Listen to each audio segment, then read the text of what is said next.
father and his mother of the parents that introduced that. What you need to know what has happened is this. When Daquan was 5 years old, he witnessed something that no child should have to witness. Well, he witnessed several things at that time. Exactly. One of the things was that his mother was heavily strung out on drugs. Unfortunately, the man who was supplying her the drugs was Teddy, who was related to Daquan's father. And what they had worked out was Daquan's mother would have sex with him in exchange for the drugs.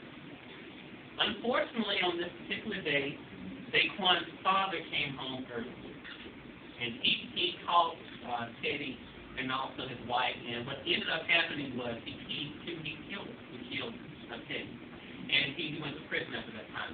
Now, it was during that time that Daquan met another member of his family, and that member of his family was his sister, Diana. Diana was always dressed in a nice, pretty white outfit, and he never had heard people talk about Diana. And he knew it was his sister. He just knew it was his sister because she'd let him know. But no one ever told him. You guys know why? She's dead. She died before he was even born. But she had come back to help guide him through life.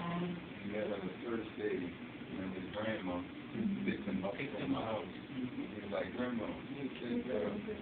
Grandma looked like this girl. That was she would always appear at certain times in his life when he started to do something real bad, about to do something real bad or negative. And she would just appear to him in his mind, he would blink out and stuff like that. She'd just be like, what are you doing? You shouldn't do this, you shouldn't do that, you know what I'm saying? And try to be as conscious and guide him the right way. And at the end of the day, it's his decision, though. And it will converse throughout the book, you know what I'm saying? And as he grows older, she grows older too. So that's one of the twists that, I really like in the book that I really emphasize in it, So tell us about the supernatural for you. I mean, for you, what does that mean? That means a lot. I mean, growing up in New Orleans and in the project and stuff like that, I seen it a lot. I lost my brother, too, at the same time. That's one of the qualities in this book, to where I was like the best friend. Is the one you really got to watch out for. I'm not saying all best friends, but you know what I mean? Those are the ones that get you in the end, especially out here in New Orleans. A lot of the homies that I know, their best friend wind up killing them, when they get into it and stuff like that. So that comes from all angles. You got a breathing mother, breathing grandmother, breathing father, So you got to deal with a lot of issues. Then you're a provider for the family in the streets. Usually it's a young man that's helping out. Out there selling drugs the wrong way, the right way, whatever they do. Right. Just like Daquan's father, he went to jail. He was already living in the project and hurting his mom on drugs, so the whole family was in turmoil after that. I chose that same scene and for the rest of you because I think it ties in so much what happens in the community with community responsibility. Because you have Daquan's father coming to him saying that you're the one who's destroying him. And when you think about that, Daquan was not, at the time, as a 5-year-old, was not the one supplying his mother drugs. But he became that person who was supplying drugs to others. So he, in effect, did symbolize the Teddy of the world, even though he didn't understand. He didn't understand what was being said to him at the time. And even when Diana said to him, you killed Mom. You killed her. And she was trying to let him see your actions are killing the mama Diana. So I think it's such a powerful message for all of us to think about. We might say, okay, I didn't really have anything to do with that.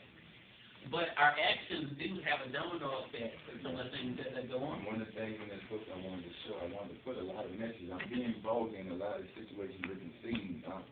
But really, I don't apologize for that because I don't think it's coming off. At the end of the day, if you're really listening and not just pointing the finger at me, you can really get a good message out of it. A lot of people can tell me, you know what I'm saying? Exactly. It's like they felt like drugs owed themselves. Exactly. You see what I'm saying? And then, after his father was gone, he moved into another housing development. And all he had was the streets. And his older cousin, Jerome, who was selling drugs. So, that's the only lifestyle that he was seeing. And he was seeing the fast money coming in. But he had one thing keeping him grounded. The only person that really cared about him was Grandma. And she values in him, you know. And he just felt like he had to please her at the same time, so he wasn't 100% in the streets, so he wasn't lost yet. So I want to give it to you from both sides, the sides of the person and why he's selling drugs and why he's doing what he's doing, and tell you his mental story, and at the same time the effect you have on the community. I want to read, if you have the booklet there, everyone should have it. Page 157, if you'll turn there. This is one scene that for me is another conversation between Diana and Daquan. And I think with this scene, there's a lot of messages. I want to see if you guys catch two of the things that's in this dialogue here. I'm going to start